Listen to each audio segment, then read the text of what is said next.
এই বছর যেহেতু মঙ্গলের বছর আর মঙ্গল খুব স্ট্রং, মানে মঙ্গলের এনার্জি খুব স্ট্রং, তো এই বছর যদি তোমরা কয়েকটা টিপস মাথায় রেখে চলতে পারো তাহলে দেখবে এই বছর খুব স্মুথলি তোমরা কাটাতে পারবে। কেন কি এই বছরে কি ঝগড়াঝাটি অশান্তি হতেই পারে, তো ওই জন্যেই বলবো যে এই কয়েকটা টিপস তোমরা অবশ্যই ফলো করে দেখবে, খুব ভালো রেজাল্ট পাবে।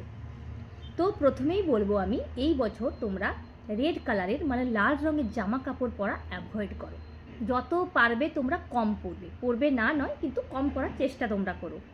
কেন কি এমনিতেই মঙ্গল খুব স্ট্রং, আর তোমরা যদি লাল রঙের জামা কাপড় পরো বা বাড়িতে লাল রং দাও তাহলে মঙ্গল আরও স্ট্রং হয়ে যাবে। এতে কি হবে, রিলেশনশিপ ভালো যাবে না এবং বাড়িতে দেখবে অশান্তি মনোমালিন্য লেগেই থাকবে। আরেকটা যেটা কথা বলবো সেটা হচ্ছে হনুমানজিকে এই বছর বেশি স্মরণ করো, মানে হনুমান চল্লিশা তোমরা পাঠ করো।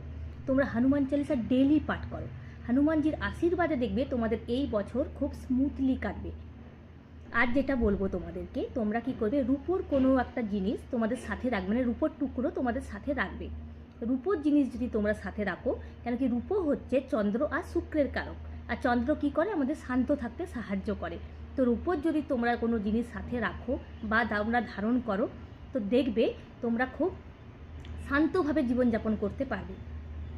আরেকটা বলবো যে ইনভেস্টমেন্ট তোমরা এই বছর খুব ভেবেচিন্তে করবে। হঠাৎ করে কোনো ডিসিশন নিয়ে তোমরা প্রচুর প্রচুর টাকা ইনভেস্ট করো না, এই বছর কিন্তু প্রচুর লস হওয়ার সম্ভাবনা থাকবে। সেহেতু তোমরা স্টক মার্কেটের ক্ষেত্রেই হোক, যেখানেই হোক, তোমরা খুব ভেবেচিন্তে টাকা ইনভেস্ট করবে। তো এই কয়েকটা টিপস তোমরা যদি মাথায় রেখে চলতে পারো, এই বছর তোমরা হনুমানজির আশীর্বাদে দেখবে খুব ভালোভাবে কাটাতে পারবে। তো আজকের টিপসগুলো যদি তোমাদের ভালো লেগে থাকে, প্লিজ লাইক শেয়ার কমেন্ট করতে ভুলো না। Thank you.